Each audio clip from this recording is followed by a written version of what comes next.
একটা দুঃখের সংবাদ শুনবেন। চাপটা ঠিক মতো পড়ে নেই, কপাল খারাপ। একটা দুঃখের সংবাদ শুনবেন।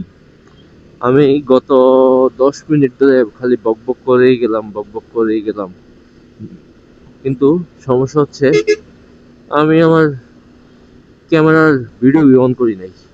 ভিডিও ক্লিক করছিলাম, অন করছিলাম, কিন্তু হয়তো ক্লিক পড়ে নাই, চাপটা ঠিক মতো পড়ে নাই, যার ফলে ভিডিও অন হয় নাই। কপাল খারাপ। খুব সুন্দর একটা ভিডিও হইতো। জায়গায় এদিক দিয়ে জায়গা, এদিক দিয়ে জায়গা, আরেকটা জন্য কল দিতেছে। এই জায়গাটাই অলওয়েজ জ্যাম লেগে থাকে।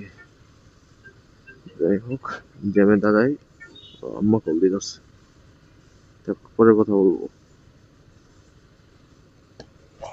কেটেছে জানেননি, বিগত 10 মিনিট ধরে আমি ভিডিও অন করে রাখছিলাম, অসলা কথা কইলাম, একটা রেকর্ড হইছে না।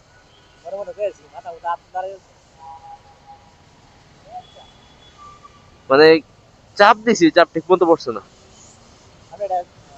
যাই হোক, কপাল খারাপ, কিছু করার নাই। চলে যাই বাসায়। সারাদিন ব্যস্ত সময় কাটালাম, হাসপাতালে বসে বসে মশা মারলাম আর কি। যে কথা বলছিলাম আর কি, বিগত ভিডিওতে যেটা হয় নাই, দেখে এখন হইতেছে কিনা। হ্যাঁ, হইতেছে। বিগত ভিডিওতে যেটা বললাম আর কি, যে আমার বাইকের ব্রেক কম ধরতেছে, মানে বাইট কম, অনেক কম, মন মতো ধরতেছে না।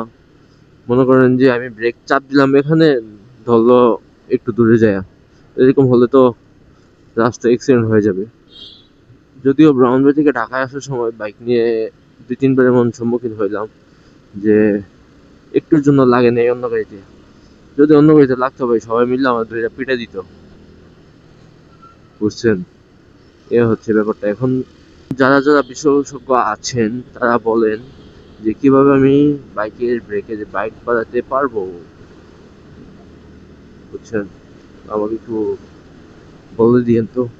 আমি চিন্তা ভাবনা করতেছি যে সামনের ব্রেকের হোস পাইপ চেঞ্জ করব, ব্রেক শুটা চেঞ্জ করব, আর যদি টাকা পয়সা হয় তাহলে একটা বড় সড়ো একটা ডিস্ক লাগাবো, যেটা দেখতেও সুন্দর লাগে, যেমনটা আমার B3-তে লাগানো ছিল, ওইরকম টাইপের একটু লাগানোর ইচ্ছা জাগলো আর কি। আমার বন্ধু আমাকে এটাই সাজেস্ট করলো। এখন আপনারা বলেন যে কি করলে ভালো হয়। প্রথমে চিন্তা ভাবনা করছিলাম যে কিছুই চেঞ্জ করব না, স্টক বাইকই চালাবো, কারণ মড করতে অনেক টাকা পয়সা লাগে, এত টাকা পয়সা আমি পাবো না এখন। আগে তো কিছু একটা করে টাকা পয়সা জমাই ফেলতাম, এখন তো আর টাকা পয়সা জমানোর কোনো উপায় আমি দেখতেছি না। তো প্রথমত হোস্টেল চেঞ্জ করবো ভাবছি, এখনো শিওর না কবে চেঞ্জ করব। আর হচ্ছে যে ডিস্ক,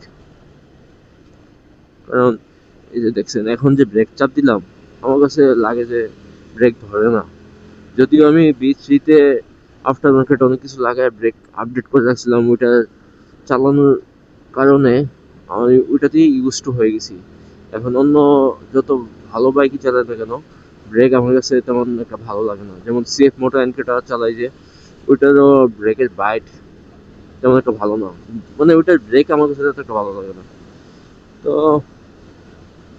যাই হোক, আপনারা আমাকে বলে দিন, যারা জিক্সার বাইক চালান তারা স্টক ব্রেকে কেমন ফিল পান। আমি তো ভালো ফিল পাইতেছি না, আপনারা একটু জানাবেন। ধুর ধুর ধুর, গ্যাপ মারি, একটু গ্যাপ না মারলে মজা লাগবে না। আহ, এখন চলে যাব ফ্লাইওভার হয়ে, হ্যাঁ চলে যাব ফ্লাইওভার হয়ে কুড়িল। আমার বাসা হচ্ছে কুড়িল। একটু রাফ চালাইতেছি, কেউ কিছু মনে করবেন না, সবাই আবার আমার মতো রাফ চালাতে যাবেন না। যদিও স্পিড কমই, এই রাস্তাটাই একটু কর্নারিং এর একটা ভাইব আসে। যদিও এই গাড়িতে আমি তেমন একটা কর্নারিং করতে পারি না, এখনো এটার সাথে আমি মিলিয়ে নিতে পারি নাই। B3-টা দিয়ে এই রাস্তায় অনেক ভালো কর্নারিং করতাম। ও, এখন আমি কি করবো জানেন? একটু রং মারবো, কেউ কিছু মনে করবেন না, কেউ কিছু বলবেন না আমাকে, যদি কপাল ভালো থাকে আর কি। পুলিশ থাকলে আবার রং মারা আমার পিছন দিয়ে বাড়ি করে দিবে। দেখি, আল্লাহ ভরসা, আল্লাহ ভরসা। পুলিশ তো মনে হয় না, নাই নাই। বাসটা যাক। গতকাল এদিকে পুলিশ ছিল, যার ফলে আমাকে প্রায় 2 কিলো ঘুরে আসতে হবে। 2 কিলো না, 1 কিলো একটু বেশি হবে, 2 কিলো না, একটু কম। তো যাই হোক, আর ভিডিওটা লম্বা করবো না, কারণ আমি তেমন একটা অত বড় ব্লগার হই নাই যে আমার ভিডিও সবাই এত বড় ভিডিও দেখবে। তো আমি ছোটখাটো ভিডিও বানানোর চেষ্টা করবো এখন থেকে। সবাই দোয়া করবেন, ভালো থাকবেন। এই মামা, না বাচ্চা দিই, ভাই। তো সবাই দোয়া করবেন, ভালো থাকবেন।